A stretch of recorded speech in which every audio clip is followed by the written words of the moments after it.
गुरुग्राम में मुख्यमंत्री नयाब सिंह सैनी और केंद्रीय रेल मंत्री अश्विनी वैष्णव वेस्टर्न फ्रेट कॉरिडोर के मारुति पातली ट्रैक का शुभारंभ करने मारुति प्लांट में पहुंचे। इस दौरान कार लादने वाली एक विशेष ट्रेन को हरी झंडी दिखाकर रवाना किया। वहीं नया ट्रैक लगभग 7 किलोमीटर लंबा है, जो मानेसर कारखाने से पातली रेलवे स्टेशन तक जाएगा। इससे मानेसर ही नहीं, हरियाणा के फरीदाबाद, गुरुग्राम, बहादुरगढ़ और सोनीपत जैसे इलाके भी लाभान्वित होंगे। फरीदाबाद की मशीनें, गुरुग्राम की कारें, बहादुरगढ़ के जूते चप्पल और सोनीपत की भारी इंडस्ट्रियों का सामान आसानी से दूसरे स्थानों तक पहुंच सकेगा। साथ ही ये track Haryana rail infrastructure development corporation द्वारा पलवल से सोनीपत तक बनाए जा रहे ऑर्बिटल रेल कॉरिडोर से भी जुड़ेगा। ये बहुत ही गौरव का दिन है। आज हरियाणा में मारुति सुजुकी रेलवे साइडिंग का आज उद्घाटन अवसर पर हमारे भारत सरकार के माननीय रेल मंत्री अश्विनी वैष्णव जी पधारे हैं। मैं हरियाणा की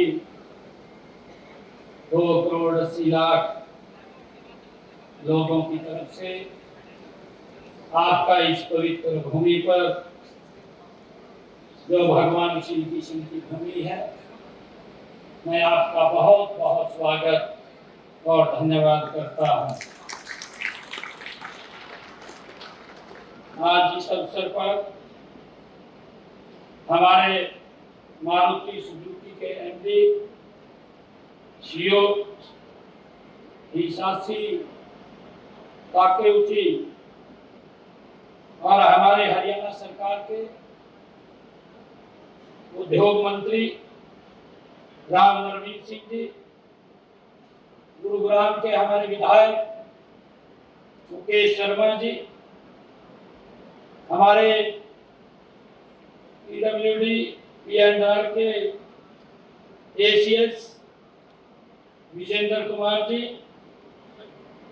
GM northern railway Ashok Kumar ji और सभी मारुति परिवार के हमारे सदस्यगण, आज मुझे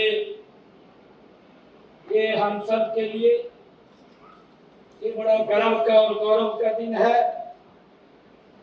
और आज इस ऐतिहासिक अवसर पर मारुति सुजुकी के सभी महानुभाव के बीच में मुझे आकर के बड़े गर्व और हर्ष की अनुभूति हो रही है।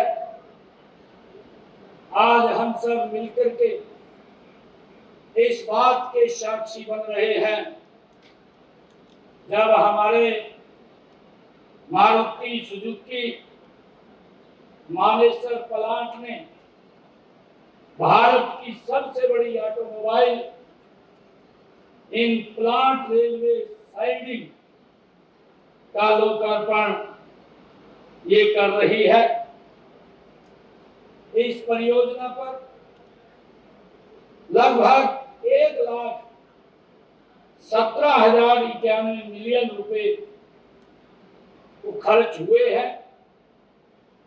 बड़ी एक खुशी की बात है, गर्व की बात है कि मार्च 2024 में देश के यशस्वी प्रधानमंत्री आदरणीय नरेंद्र मोदी जी ने गुजरात में भारत की पहली ऑटोमोबाइल नई प्लांट रेलवे साइडिंग का वो उद्घाटन किया था। आज उसी श्रृंखला में यह दूसरी और उससे बड़ी परियोजना हरियाणा में साकार हो रही है। इस अवसर पर हमारे केंद्रीय मंत्री आदरणीय अश्विनी वैष्णव जी हरियाणा में आप पधारे हैं और इस अवसर के ऊपर जब इतनी बड़ी परियोजना का ये उद्घाटन हो रहा है, इसका बड़ा लाभ के लोगों को मिलने वाला है। इसके लिए मैं आपका पुनः हृदय की गहराइयों से स्वागत करता हूं, अभिनंदन करता हूं। मुझे ये खुशी है कि 2014 में अब तक हरियाणा में आपके द्वारा 823 किलोमीटर लंबे नए रेलवे ट्रैक वो बिछाए गए हैं। मुझे ये भी खुशी है कि प्रदेश में वर्तमान में 11,826 करोड़ रुपए की लागत के विभिन्न रेलवे विकास परियोजनाओं के काम भी चल रहे हैं।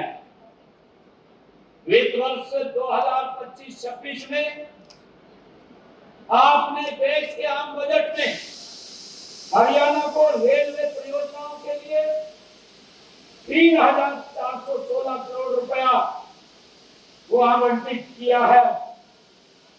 मुझे ये बताते हुए कि हरियाणा को 2009 से 2014 के बीच में जो रेलवे के लिए आवंटित किया गया था मात्र 315 करोड़ रुपया था, परंतु आपके दिशा निर्देश में ये 2025-26 के बजट में आपने 3,416 करोड़ रुपया वो हरियाणा में बजट किया है।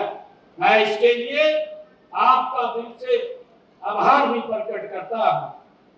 आज का यह उद्घाटन समारोह यह एक समारोह ही नहीं है, बल्कि यह हरियाणा की वो विकास गाथा है। एक नए स्वर्णिम अध्याय का ये शुभारंभ है। यह सिर्फ लोह इस्पात का ढांचा नहीं, बल्कि देश के यशस्वी प्रधानमंत्री आदरणीय नरेंद्र मोदी जी के उस सपने को ये साकार करने का जो उन्होंने विकसित भारत को सपना देखा है, उसके लिए ये आज का उद्घाटन एक मील का पत्थर साबित होगा। मैं इस अभूतपूर्व उपलब्धि के लिए मारुति सुजुकी के हमारे प्रबंधक, इंजीनियरों और कर्मचारियों का भी हृदय से उनका धन्यवाद। इस रेल कॉरिडोर परियोजना का उद्देश्य देश के प्रमुख औद्योगिक क्षेत्रों को रेल नेटवर्क से जोड़ना है। इस रेल लाइन के शुरू होने से हरियाणा में स्थित औद्योगिक इकाइयों को विशेष रूप से लाभ होगा। भारत की सबसे बड़ी कार निर्माता मारुति कंपनी के सभी प्लांट भी आपस में जुड़ जाएंगे। मारुति इस रेल लाइन का उपयोग करके अपनी कारों को मालगाड़ियों के माध्यम से देश के विभिन्न हिस्सों में तेजी से और कम लागत में पहुंचा सकेगी। ये सबसे बड़ी मल्टी मॉडल कार्गो टर्मिनल के उद्घाटन के अवसर पर उपस्थित सभी साथियों, कैसा लग रहा है? अच्छा लग रहा तो एक बार जोर से ताली बजा के हमारे हरियाणा के लोकप्रिय और जमीन से जुड़े हुए जो दिन में कम से कम 1,500 लोगों से मिलते हैं, ऐसे मुख्यमंत्री श्री नायब सिंह सैनी जी, आपका मैं बहुत बहुत स्वागत करता हूं, धन्यवाद करता हूं। जिस तरीके से आपने इस प्रोजेक्ट के लिए काम किया, जितनी गहराई के साथ, मैंने आपको 5-6 महीने पहले फ़ोन भी किया था इस प्रोजेक्ट के लिए, आपने हर तरीके से सहयोग किया, आपका बहुत बहुत धन्यवाद। हमारे बहुत ही dynamic industry minister Shri Rao Narbir Singh ji का भी मैं हार्दिक स्वागत करता हूं। बहुत ही मजबूत, जमीन से जुड़े और एकदम गति तुरंत फैसले लेने वाले मंत्री हैं श्री राव नरबीर सिंह जी। मैं भाई मुकेश शर्मा जी को भी स्वागत करता हूं, यंग डायनामिक फोर्सफुल हमारे एमएलए साहब। और ओहाई गोजाइमास एमडी सान श्री हिशासी ताकेउची सान, thank you so much for being with us, thank you so much for inviting for this function, and thank you so much for doing so many things for our country through the Maruti Suzuki. Your contribution to India is always considered, it's always cherished, and we are always grateful to you for all the good work that you are doing in India. मैं हमारे साथी श्री विजेंद्र कुमार जी, चुंबर जी, अशोक वर्मा जी, DRM साहब, सुनील कक्कर जी, राहुल भारती जी और उपस्थित बड़ी संख्या में आप सब भी मारुति सुजुकी के साथी, रेलवे के अधिकारी और आसपास के एरिया से आए सभी का मैं हार्दिक स्वागत करता हूँ, नमस्कार करता हूँ। साथियों, इन 11 वर्षों में भारत के रेलवे को प्रधानमंत्री श्री नरेंद्र मोदी जी ने एक तरीके से कंप्लीटली ट्रांसफॉर्म करने का काम हाथ में लिया है। बहुत सारी लेगेसी प्रॉब्लम्स थी। 50-60 वर्षों तक रेलवे को एक तरीके से इग्नोर किया गया था, निग्लेक्ट किया गया था। रेलवे में जो इन्वेस्टमेंट चाहिए था वो इन्वेस्टमेंट आता ही नहीं था।